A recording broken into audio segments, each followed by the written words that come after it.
অনেক দিনের আমার যে গান, এই রঙিন এপিসোডে আমরা বিভিন্ন ধরনের গান শুনলাম, কিন্তু গানের পরে কি আসে? আসে কবিতা ও কথা। আর এই এপিসোডে সেই দায়িত্বভার যিনি নিয়েছেন তিনি আর কেউ নন, ভীষণ পরিচিত মুখ, আবৃত্তি শিল্পী শোভন সুন্দর বসু। এনকেটিভিতে স্বাগত। নমস্কার। আমরা তো বসন্ত মানে রঙিন রঙিন গান শুনি, কিন্তু নানান ধরনের কবিতা আছে, কথা আছে। আজকে সেইটা আপনার থেকে শুনবো। আমি কথা কম বলবো, আপনার ওপর গুরু দায়িত্ব এই এপিসোডের। আগে জানতে চাইবো এই রঙিন দিনে কেমন আছেন বলুন। প্রথমেই এনকেটিভির সবাইকে আন্তরিক শুভেচ্ছা, অভিনন্দন এবং বিশেষ করে দোলের শুভেচ্ছা জানাই। তোমাকেও পৃথা, তোমাকে আমি অনেকদিনই চিনি, বিভিন্ন জায়গায় তোমার সাথে দেখা হয়েছে। একদম। এই যে দোল, এই দোল বা বসন্ত আর কি, হ্যাঁ, আমরা ছোটবেলায় দোলকে দোল বলতাম। ঠিক। দোলের মধ্যে মানে শৈশবে দোল একরকম ছিল মজা, মজা, বিভিন্ন রং, খেলা এবং একটা স্বাধীনতা, ফ্রিডমের একটা ছোঁয়া পাওয়া। মানে ধরো স্কুল করতে করতে যে সময়টায় টিফিন ব্রেক হয়, ঠিক সেরকম আমাদের পড়াশুনোর মাঝখানে ওই সময়টা একটা টিফিন ব্রেকের মতো দোল ছিল। দোলটা আস্তে আস্তে কৈশোরের শেষে এবং বসন্তে গিয়ে সেটা বসন্ত হয়ে গেল, মানে কৈশোরের শেষে এবং যৌবনের প্রথমে গিয়ে সেটা বসন্ত হয়ে গেল। কি সুন্দর কথা বললেন শুরুতেই।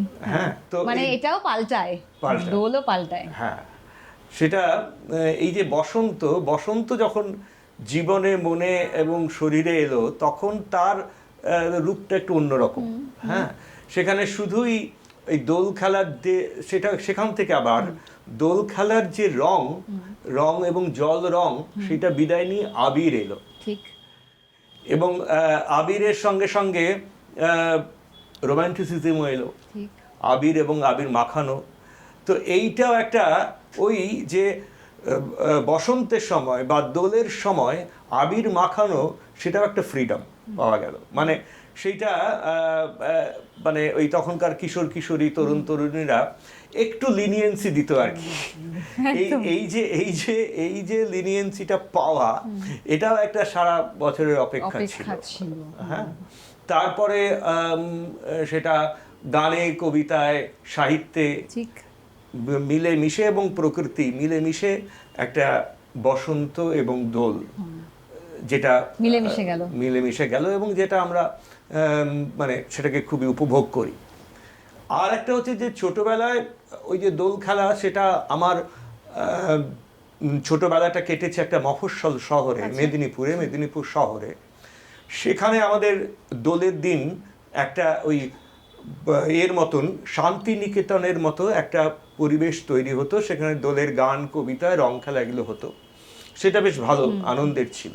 এবং তার পরের দিন আরেকটা বিষয় ছিল, সেটা হচ্ছে ওই হোলি, যেটা মানে অবাঙালিরা বলেন হোলি, কিন্তু সেখানে হোলিটা আমাদের হোলি না হয়, সেটা একটা কাদা মাখামাখি এবং একটা হই হুল্লোড়ের বিষয় ছিল মফস্বল শহরে। তারপরে পরবর্তীকালে এই দোলগুলো, আমার বেশিরভাগ দোলের দিনগুলো বেশিরভাগ কেটেছে শান্তিনিকেতনে। হ্যাঁ, কারণ শান্তিনিকেতনের হাওয়া এবং শান্তিনিকেতনের বসন্ত এবং শান্তিনিকেতনের যে গন্ধ, ঘ্রাণ, সেইটা আমরা পেয়েছিলাম। তাই আমাদের এই যৌবন এবং তারপরে যৌবনের শেষ অবধি যৌবন মানে সেইটা কাটছে শান্তিনিকেতনে। এই কয়েক বছর সেটা হয়নি, বিভিন্ন অনুষ্ঠানের চাপ থাকে। আরেকটা হচ্ছে সেই যে শান্তিনিকেতনে দোলের যে বসন্ত উৎসবের যে মহিমা বা যে সেই রং বা সেই ব্যাপ্তি, সেটা এখন আর নেই। হ্যাঁ, এখন তো বিভিন্ন রকমভাবে আইন আদালত এবং বিভিন্ন রুলস রেগুলেশনে সেগুলো প্রায় বন্ধ হয়ে গেছে। তো অতএব এই কয়েক বছর সেই থেকে বঞ্চিত, সেই আনন্দ থেকে বঞ্চিত হচ্ছি। কিন্তু আসলে দোল বলতে শুধু রং খেলা নয়, দোল বলতে আবির, রং, সাহিত্য, কবিতা, গান এবং তার সঙ্গে রোম্যান্টিসিজম। ঠিক। কিছু শুনবো এখন? শোনাচ্ছি। এই যে দোলে, মানে শান্তিনিকেতনের দোল, সেই নিয়ে একটা খুব সুন্দর লেখা আছে তসলিমা নাসরিন। আচ্ছা।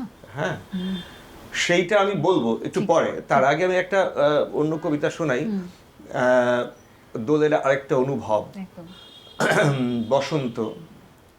মেয়েটা যে এত দারুণ আগে তেমন মনে হয়নি। পাড়ায় থাকে, মাঝে মধ্যে আসতে যেতে দেখা হতো, দুটো একটা টুকিটাকি কথাবার্তা। শ্যামলা রঙের, বলা চলে কালো কুৎসিত, দেখতে শুনতে এমন কিছু আহামরি না। দিন চলে যায়, আমার দিন চলে যায়, ক্রমে ক্রমে একা হচ্ছি। বহুদিন আর দেখা হয় না, সেই মেয়েটি কথাও হয় না, পাড়ায় থাকে। সেই মেয়েটি আছে কি নেই। মাঝে মাঝে সে সোজাসুজি তাকাতো আমার দিকে, তখন চোখের মধ্যে আকাশ কিংবা হরিণ টরিণ খুঁজে পাইনি। সব মিলিয়ে একটু একটু আলাপ টালাপ চলতে পারে, অন্য কিছু তার বেশি না। দিন চলে যায়, আমার দিন চলে যায়। বর্ষা গেছে, শীত গিয়েছে, বসন্ত শুরু। বিকেলবেলা ঝিলের ধারে আগুন রঙা কৃষ্ণচূড়া। হঠাৎ এত আগুন, মনটা যেন কেমন কেমন ভালো লাগছে। মনের মধ্যে একটু একটু রবি ঠাকুর নড়ে উঠছে। আমাদের সেই গ্রামের নামটি খঞ্জনা, আমাদের সেই নদীর নামটি অঞ্জনা। আমার নাম তো জানে গাঁয়ের 5 জনে, আমাদের সেই তাহার নামটি, সেই মেয়েটির নাম যেন কি। আমরা দুজন একটি গাঁয়ে থাকি, সেই আমাদের একটি মাত্র সুখ। তাদের গাছে গায়ে যে দোয়েল পাখি, তাহার গানে আমার নাচে বুক। তাহার দুটি পালন করা ভেড়া চড়ে বেড়ায় মোদের বটমূলে। যদি ভাঙে আমার ক্ষেতের বেড়া, কোলের পরে নি তাহারে তুলে। আমাদের এই গ্রামের নামটি খঞ্জনা, আমাদের এই নদীর নামটি অঞ্জনা। আমার নাম তো জানে গাঁয়ের 5 জনে, আমাদের সেই তাহার নামটি রঞ্জনা। দুইটি পাড়ায় বড়ই কাছাকাছি, মাঝে শুধু একটি মাঠের ফাঁক। তাদের বনের অনেক মধুমাছি, মোদের বনে বাঁধে মধুর চাক। তাদের ঘাটে পূজার জবা মালা ভেসে আসে মোদের বাঁধা ঘাটে। তাদের পাড়ার কুসুম ফুলের ডালা বেচতে আসে মোদের পাড়ার হাটে। আমাদের এই গ্রামের নামটি খঞ্জনা, আমাদের এই নদীর নামটি অঞ্জনা। আমার নাম তো জানে গাঁয়ের 5 জনে, আমাদের সেই তাহার নামটি রঞ্জনা। আমাদের এই গ্রামের গলি পরে আমের বলে ভরে আমের বন। তাদের খেতে যখন তিসি ধরে, মোদের খেতে তখন ফোটে শন। তাদের ছাদে যখন ওঠে তারা, তাদের ছাদে যখন ওঠে তারা, আমার ছাদে দক্ষিণ হাওয়া ছোটে।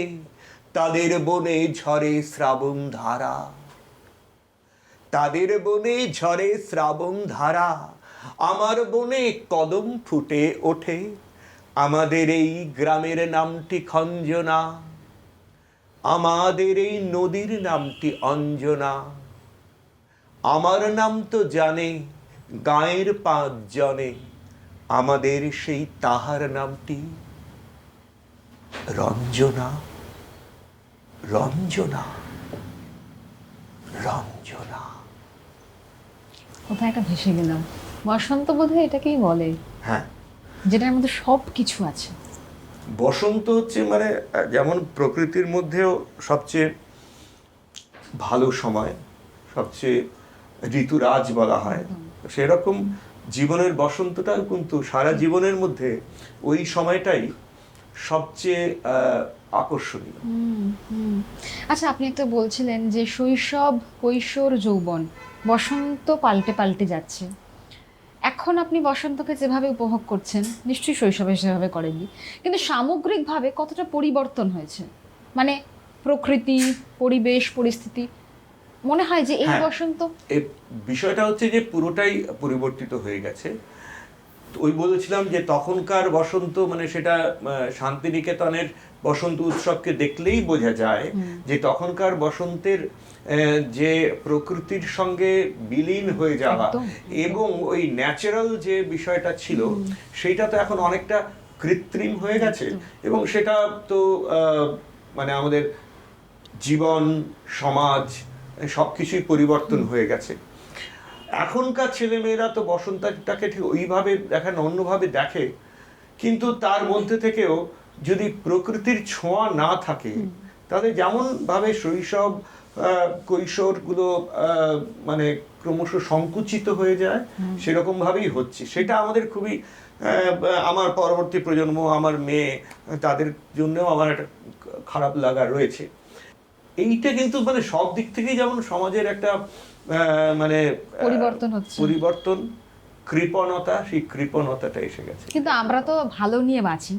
নতুন প্রজন্মের মধ্যেও হয়তো অনেক কিছু ভালো আছে যেটাকে আমাদের খুঁজে বার করতে হবে, নেগেটিভিটিটাকে 100% সরিয়ে। সেটা তো করতেই হবে, সেটা তো না হলে ওদের কাছে হয়তো বসন্তের সংজ্ঞাটাই অন্যরকম এখন, জীবনে তাই না? তোমাকে যেটা বলছিলাম যে ওই যে বসন্তটা, বসন্তের বা দোলের উৎসবটা যেটা শান্তিনিকেতনে হারিয়েছি, সেটাই একটা সুন্দর লেখা আছে এর আমাদের তসলিমা নাসরিনের। হ্যাঁ, এটা বড় লেখা, ওটা গদ্য, তো আমরা পড়ছি একদম নিশ্চয়ই নিশ্চয়ই।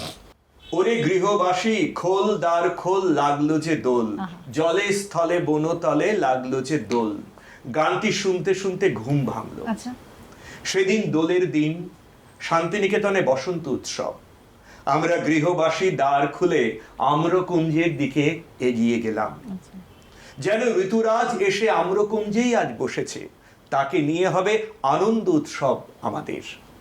আমার মুগ্ধ চোখ কোনো বনতল, বৃক্ষ, গানে ও রঙে নিমগ্ন মানুষ থেকে সরেনি। আমি বাহির থেকে কেবলই অন্তরের দিকে যাচ্ছি।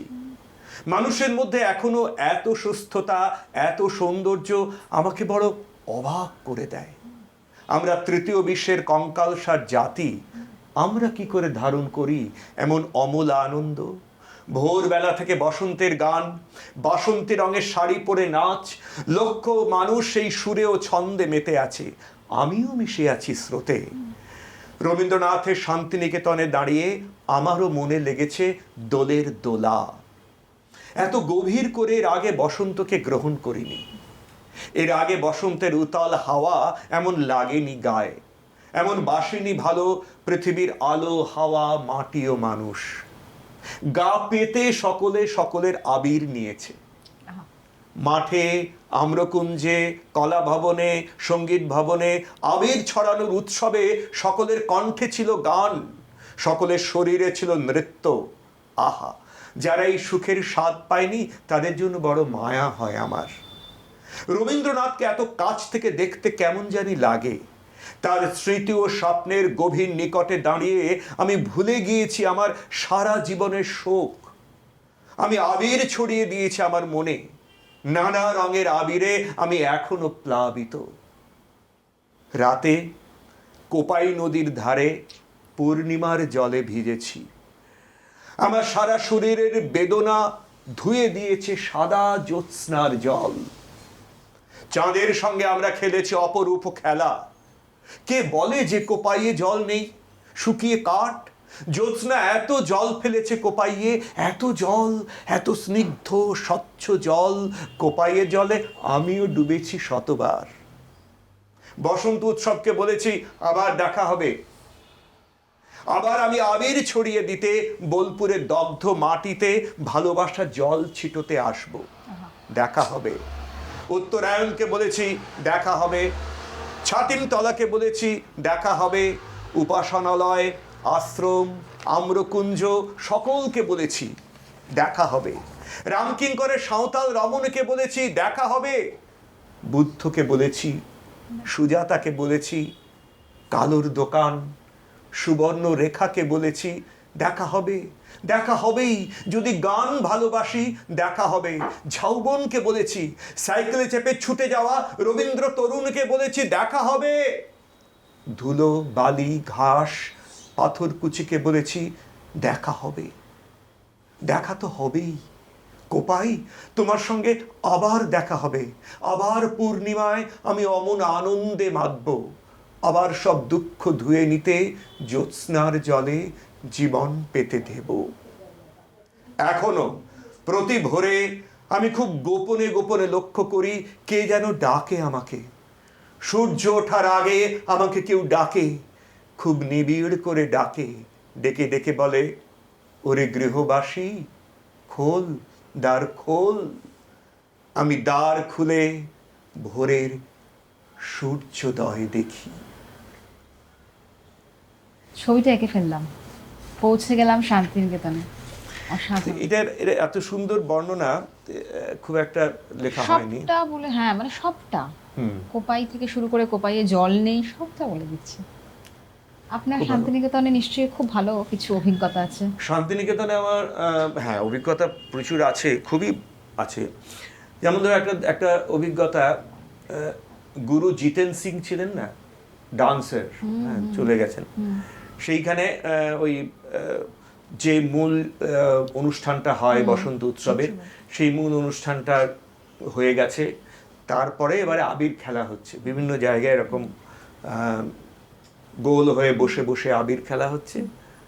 তো সেইখানে জিতেন সিং তখন এলেন। আমি তখন ছোট মানে এই কলেজে পড়ছি, কলেজ থেকে বেরোচ্ছি বা এরকম একটা সময়।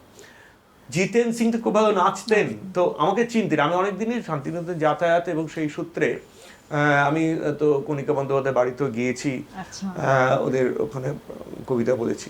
তো জিতেন সিং এসছেন, সবাই জিতেন দা নাচ হোক। তখন জিতেন সিং আমাকে বললেন যে তোমার এটা মনে আছে, ওই হৃদয় আমার নাচে রে আজিকে, ময়ূরের মতো নাচে। হ্যাঁ মনে আছে। তো সেই কবিতাটা আমি বললাম, ওই কবিতার সঙ্গে উনি নাচলেন। পুরো এটা জুড়ে মানে একা ওই বয়স, তখন খুব বেশি বয়স নয়, ধরো আজ থেকে 15 বছর, 20 বছর আগে। এবার তখন অতটা বয়স, উনি তো মারা গেছেন কয়েক বছর আগে, কিন্তু অতটা নয়, কিন্তু ওই বয়সেও এত সুন্দর নাচ। এবং তারপরে সেই নাচ তো শেষ হলো না, তারপরে আরো কয়েকজন এসে সেখানে যোগ দিলেন। এরকম বেশ কিছু অভিজ্ঞতা আছে, খুব ভালো অভিজ্ঞতা। তারপরে সন্ধেবেলায় ওই যেখানে ওই আনন্দধারা যে বাড়ি, যেখানে থাকতেন কণিকা বন্দ্যোপাধ্যায়, সন্ধেবেলা একটা অনুষ্ঠান হতো। ওর মানে বোনের ছেলে ছিল পম, মানে তো সে খুব আমার পরিচিত ছিল। তারা ওখানে গান বাজনা হতো সন্ধেবেলায়, সেটা একটা খুব ভালো। তারপরে একদম তারও আগে আমি দেখেছি যে ওখানে সুনীল গঙ্গোপাধ্যায়ের বাড়ি ছিল। হ্যাঁ, তো আমরা গেছি ওখানে, কিন্তু সুনীলদার আমন্ত্রণে সন্ধেবেলায় সুনীলদার বাড়িতে ওখানে গান বাজনা অনুষ্ঠান। বিথি চট্টোপাধ্যায় বলে একজন কবি, তিনি আসতেন, তারও বাড়ি ছিল ওখানে। তারপরে সমরেন্দ্র সেনগুপ্ত, এগুলো একদমই মানে তখন একটু ছোটবেলার কথা। শক্তি চট্টোপাধ্যায় ছিলেন। সেইখানে ওই কবিতা পড়া হচ্ছে আর খাওয়া দাওয়া হচ্ছে, সুরাপানও হচ্ছে। সেটা একটা অন্যরকম একটা পরিবেশ। তো ওদের সঙ্গে ওই সময় থাকতেই ওই পরিবেশটা খানিকটা আমাকে ম্যাচিওর করেছিল, তার সঙ্গে সঙ্গে আমাকে পাখিও দিয়েছিল খানিকটা। আরেকটা কবিতা বলি তো? হ্যাঁ নিশ্চয়ই। প্রেমের কবিতা, ঠিক। বসন্ত মানেই তো প্রেম। হ্যাঁ, যদিও এর মধ্যে ওই কিছু বর্ষার অনুষঙ্গ আছে, কিন্তু প্রেমটাই। আচ্ছা, এটা কি হয় বসন্ত মানে প্রেম মানে তো বিরহ? হ্যাঁ, সেটা তো নিশ্চয়ই আপনি মানেন যে শুধু প্রেম নয়, প্রেম বিরহ না থাকলে সেটা হয় না। ঠিকই, হ্যাঁ। তো এই কবিতার মধ্যে বিরহও আছে। আচ্ছা। জয় গোস্বামীর কবিতা। স্নেহ সবুজ দিন, তোমার কাছে ঋণ, বৃষ্টি ভেজা ভোর, মুখ দেখেছি তোর, মুখের পাশে আলো, ও মেয়ে তুই ভালো, আলোর পাশে আকাশ, আমার দিকে তাকা, তাকাই যদি চোখ একটি দিঘি হোক, যে দিঘি জ্যোৎস্নায় হরিণ হয়ে যায়। হরিণদের কথা জানুক নীরবতা, নীরব কোথায় থাকে জলের বাঁকে বাঁকে। জলের দোষ নত, হাওয়ায় হাত পাত, হাওয়ার খেলা সে কি মাটির থেকে দেখি। মাটিরই গুণ হবে, কাছে আসুক তবে, কাছে কোথায় দূর, নদী সমুদ্র, সমুদ্র তো নোনা, ছুঁয়েও দেখব না।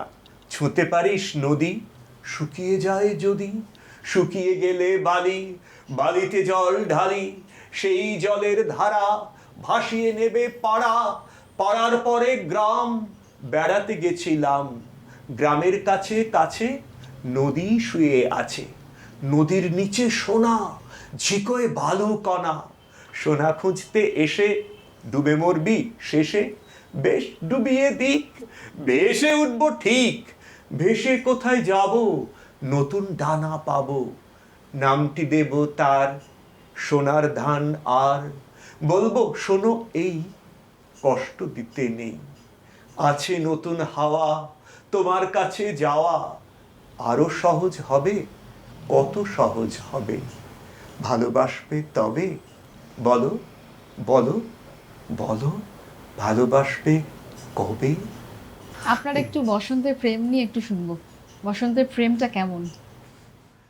বসন্তের বসন্তের প্রেম তো এই কবিতার মধ্যে দিয়েই বললাম, কিন্তু তাছাড়াও ওই আর কি বসন্তেই মানে নাচ দেখে গান শুনে প্রেমে পড়া। হ্যাঁ, এটা এটা এটা মেনলি শান্তিনিকেতনেই এটা হয়েছে। হ্যাঁ, শান্তিনিকেতনে আরেকটা বড় সেটা হচ্ছে একটা বসন্তর সময়, সেটা হচ্ছে ওই সরস্বতী পুজোর পরে পয়লা বৈশাখ। পয়লা বৈশাখ একটা বসন্তের মানে বসন্তটা তখনও শেষ হয় না, রয়েছে। সেই পয়লা বৈশাখ আমি একটা কাটিয়েছিলাম ঢাকাতে। আচ্ছা। সেইখানে একটা বসন্ত মানে ওদের ওই সময় বসন্ত উৎসব হয়, সেই ঢাকাতে কাটিয়েছিলাম। সেখানে একটা দারুণ অভিজ্ঞতা। মানে ঢাকাটা এখন বাংলাদেশের অবস্থা আমরা জানি না, যা দেখতে পাচ্ছি তো মনে হয় না, কিন্তু সেই সময় যে ঢাকা ছিল, যে রাজপথে রাজপথে আলপনা দিয়ে আলপনা দেওয়া, সারা রাত ধরে আলপনা দেয় ওখানকার ইউনিভার্সিটি এবং স্কুল কলেজের ছেলে মেয়েরা। আচ্ছা। পুরো বড় বড় রাস্তাগুলো আলপনা দিয়ে সাজানো, এবং ওখানে হচ্ছে যে ছেলে মেয়েরা বাসন্তী কালারের শাড়ি পরে আসবে, পাঞ্জাবি বাসন্তী কালারের, এবং ফুলের মালা, জুঁই ফুল, এবং তার সঙ্গে হচ্ছে কৃষ্ণচূড়া। ওইখানে গান কবিতা হবে, মিছিল হবে, এবং সেখানে মানে সুন্দরী মেয়েরা ভর্তি, তাদের মানে শাড়ি এবং তাদের মানে শাড়ি এবং শাড়ি দিয়ে মেয়েরা আসছে। মানে ওইখানকার যে রঙিন পরিবেশটা, এটা অসাধারণ। হ্যাঁ, সেইটা তার পরবর্তীকালে আর ওই সময় আমার ঢাকাতে যাওয়া হয়নি, কিন্তু ওই সময় খুব ভালো। ওখানে লিজা অতন্দ্রিলা বলে একটি মেয়ে, সে আমার সঙ্গে খুব ভালো সম্পর্ক, বন্ধুত্ব হয়েছিল। সে আমার কাছ থেকে শুধু তারপরে ওইগুলো হয়ে যাওয়ার পরে সন্ধেবেলায় আমরা অনেকেই বসে শুধু বলেছিল যে একটা সন্ধে জয় গোস্বামী শুনবো। হ্যাঁ, তো আমার তখন মানে প্রচুর জয় গোস্বামীর সঙ্গে খুবই ভালো সম্পর্ক। মানে তখন নতুন জয় গোস্বামী কলকাতায় এসেছেন, তখন পেয়েছেন ওই কি বলে আনন্দ পুরস্কার পেয়েছেন, তখন নতুন নতুন লেখা সব আমার মুখস্থ। তো আমি প্রায় 3 ঘন্টা ধরে শুধু জয় গোস্বামী বলেছি। হ্যাঁ, কিছু কথা কবিতা, কিছু কথা আবার কবিতা, এরকম আর কি। ওই যে স্মৃতিটা, ওটা একটা খুব ভালো স্মৃতি। এবং